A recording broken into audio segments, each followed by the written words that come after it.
My name is Ashley. I am 23 years old, and for 23 years I lived as a servant inside my own home. Every morning at 5, my alarm rang in the basement while my brother Brandon slept until noon in his king-size bed with bay windows overlooking the garden. I scrubbed floors, cooked meals, washed clothes, and polished marble countertops while he charged sneakers on a no-limit credit card. My parents had told me something when I was small. Something I believed without question for over 2 decades. Some children are born to be served. Some are born to serve. You, Ashley, are the second kind. I never questioned it. Not until the bride's father, a man I had never properly spoken to, looked at my face during the family photo and began to tremble. He pulled me aside, his voice barely steady, and asked the one question that would shatter everything I thought I knew about myself. Do you know who your real mother is? We lived in a 2-story colonial in Fairfield County, Connecticut. The kind of neighborhood where every lawn was manicured and every family drove European cars. From the outside, the Caldwell household looked like the American dream. From the inside, it was my nightmare. My bedroom was the basement. Concrete floor, no windows, a thin mattress that smelled of mildew, and a furnace that hummed 3 feet from my head. By 5:15 every morning, I was upstairs in the kitchen, scrubbing cold granite countertops, preheating the stove, pulling eggs and bacon from the refrigerator before the family stirred. Robert Caldwell would come down around 7, his Wall Street Journal tucked under his arm. He would settle into his leather armchair and never once look at me. Is it done? Eyes fixed on the headlines. Yes, Mr. Caldwell. The coffee is weak. Make it stronger tomorrow. 23 years of monosyllables and commands, and not once did he say my name. My place was beside the sink, eating whatever scraps remained after the family finished. Never at the table. Never included. Brandon's room was the corner unit on the second floor. Bay windows, wall-mounted television, a walk-in closet bigger than my entire basement. He attended St. Tind, Thomas Academy at $45,000 a year. I stayed home. Homeschooled, Robert told the neighbors. The truth was simpler. No one taught me anything. I learned to read from old magazines Sandra threw away. I learned math by counting change at the grocery store. When Brandon turned 18, Robert handed him the keys to a white BMW. I did not have a driver's license. I did not have a single form of identification. Your documents were lost in a fire, Sandra told me when I was 12. It's too complicated to replace them. You're better off here with us. I believed her. Why wouldn't I? She was my mother. Robert called them the family rules, written on an index card when I was 5 and taped to the inside of my basement door. You do not sit at the family table. You do not call us mom or dad. You do not leave the house without permission.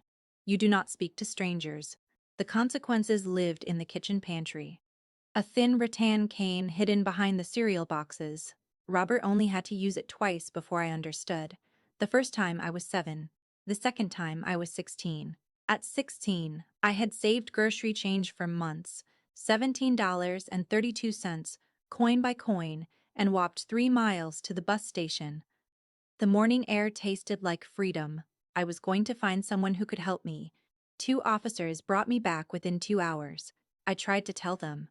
I live in the basement, I don't have papers. They're not really my family. And watched them exchange the quiet, tired look of people who'd already decided what kind of girl I was. She doesn't have any ID, one said at the door. Is she yours? Robert smiled the warm smile of a concerned father. She's our daughter. Troubled girl. Mental health issues. Thank you for bringing her home. They left. Robert locked the door. I spent 3 days in the basement without food. When he finally let me out, he leaned close. Without papers, you don't exist. No one will ever believe you. Do you understand? I understood. For 7 more years, I never tried to leave again. Brandon wasn't cruel the way Robert was cruel. He didn't hit me. He simply didn't see me. Ashley, coffee. Ashley, my room's messy. Ashley, wash the car before my date. When his friends came over, he would wave in my direction. That's our housekeeper. Not sister, not family. Housekeeper. I remember one afternoon, laundry basket in my arms, his college friends sprawled across the living room, when he stopped me in the hallway and said without a flicker of discomfort, Ashley, when you're done with that, The bathrooms need scrubbing. One of his friends glanced at me with something that might have been pity. Brandon didn't notice. That was the moment I understood his indifference wasn't accidental. It was chosen. I looked nothing like the Caldwells. Brown eyes and sandy hair, all of them. My eyes were green, almost emerald in certain light, and my hair was dark chestnut. I had asked about it once. Sandra slapped me and told me to stop asking stupid questions. At 26, Brandon was handsome, confident, and employed at one of the biggest real estate firms in Connecticut, a job arranged through his fiance's father. Brittany Marshall was the daughter of Gregory Marshall, CEO of Marshall Properties. Brandon had proposed 3 months earlier with a 2-carat diamond charged to Robert's card. The Caldwells were ecstatic. This marriage wasn't just love, it was a ladder. I overheard Robert that night. Gregory Marshall could change everything for us. They had no idea how right he was, just not in the way they expected. I assumed I would be a bridesmaid. I had spent 6 months helping prepare, addressing invitations, picking up dry cleaning, organizing RSVPs. Then Sandra sat me down 3 weeks before the wedding. You will be helping with service, passing champagne, making sure guests have what they need. I searched every invitation when they arrived. My name was not on the family list. It wasn't anywhere at all. The rehearsal dinner was held at the Greenwich Country Club. White apron, black dress, silver tray. Smile, Sandra whispered at the door. Don't speak unless spoken to. Stay invisible. I carried champagne through the crowd until Brittany spotted me near the bar. You're Brandon's sister, right?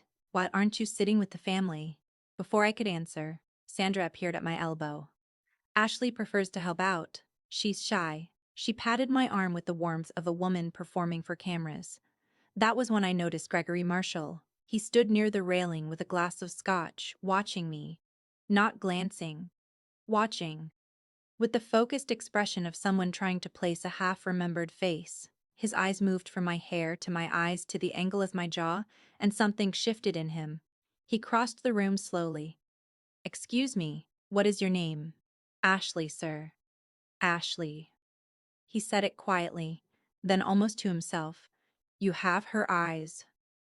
That exact shade of green, I haven't seen it since.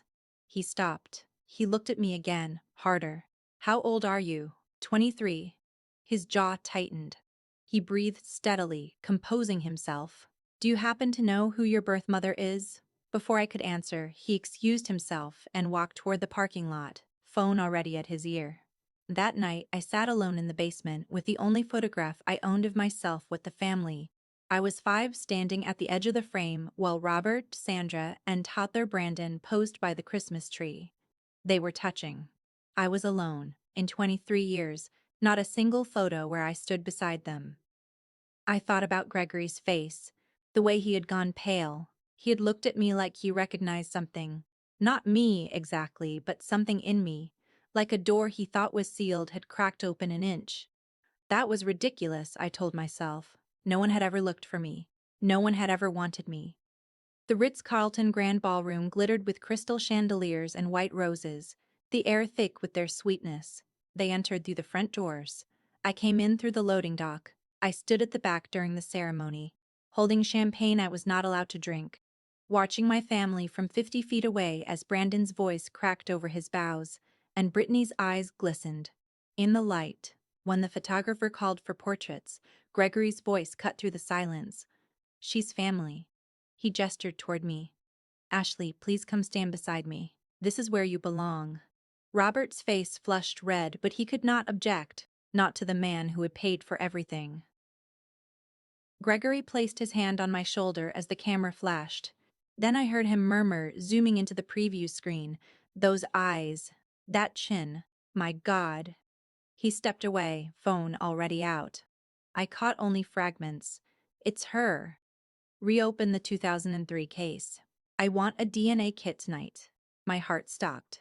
Robert's hand clamped around my arm minutes later and dragged me into a narrow service hallway stacked with champagne crates, the air cold and smelling of cardboard.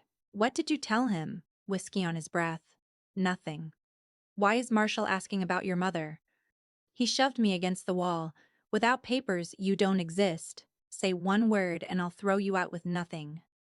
Sandra appeared at the end of the hallway, voice ice cold.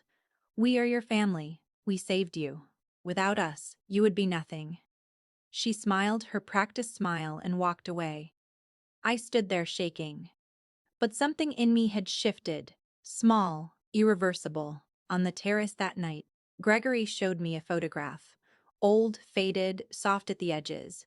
A young woman holding an infant, both mid-laugh. Dark chestnut hair, green eyes exactly like mine. "This is my sister Claire," he said. "And the baby is her daughter, Ashley Nicole Marshall. 23 years ago, Claire's baby was taken from Stanford Hospital, from the nursery in the middle of the night. Claire spent 5 years searching. She never stopped believing her daughter was alive." His voice broke. "She died when the baby would have been 5. The doctor said it was grief. She simply gave up." He withdrew a DNA testing kit. "If I am wrong, I will never bother you again. But if I am right, then the people inside that ballroom are not your family. They are the people who stole you." Stole you. The words hung between us like something physical. For 23 years I had been told I was worthless, born to serve. And now this stranger was telling me I had a real family. One that had wanted me. One that had never stopped looking. "What do I need to do?" He opened the kit. "Just open your mouth." 72 hours later, Gregory slid a manila envelope across a cafe table. One line was highlighted in yellow. "Combined paternity index, 99.97%. The tested individual, Ashley Caldwell, is the biological daughter of Claire Ann Marshall, deceased." "You are my niece," he said softly. "You are Ashley Nicole Marshall." He reached across the table. "The FBI is reopening the case. Robert and Sandra Caldwell will be prosecuted for human trafficking." Then he paused, choosing his words carefully. "Claire set up a trust in your name before she died. It's been growing for 23 years. He looked at me. "It's worth over $12 million now." The number didn't register at first. What registered was the word before it. Claire. My mother had set aside something for me, had believed, even then, that one day I would be found. 1 month later, the FBI arrested Robert and Sandra in Gregory's sitting room, a trap they had walked into believing they were about to join his inner circle. The investigation revealed they had purchased me from an underground adoption network in 2003 for $15,000 in cash. My name appeared in the ledger listed between a purchase price and a delivery date, like inventory. Robert received 18 years. Sandra received 12. The house was seized. Brandon's job at Marshall Properties was terminated the same day. Brittany filed for divorce 3 weeks later. I heard, through Gregory, that Brandon had tried to call me once, standing in his empty apartment, saying he hadn't known, that he was sorry. I don't know yet if it matters. I am writing this from my dorm room at Yale University, where I was accepted on a full scholarship through a program for survivors of trafficking. My name is on the door. My books are on the shelves. My acceptance letter is framed above my desk. Some mornings I still wake at 5 out of habit. But now I make coffee, open my psychology textbooks in the early quiet, and watch the campus slowly come to life outside my window. I am studying to become a therapist, to work with survivors of trafficking and family abuse. I want to help people find their way out before the darkness convinces them it's all there is. On my nightstand, I keep 2 things. My new birth certificate, Ashley Nicole Marshall, born March 3, 2030. Mother, Claire Ann Marshall. And a letter Gregory found in the family archives, written by my mother the week I was taken, before she knew I was gone. "My darling Ashley, you are the greatest gift I ever received. From the moment you were born, I knew you were meant for extraordinary things. No matter where life takes you, remember, you are loved. You are wanted. You are enough." I read it every morning. For 23 years, I believed I was nothing. That I was born to serve. That I did not deserve a seat at the table. Now I know the truth. I was born to be loved. And I will spend the rest of my life making sure others know it too. Stories like Ashley's are rare, but they are not impossible. And there are many still waiting to be found.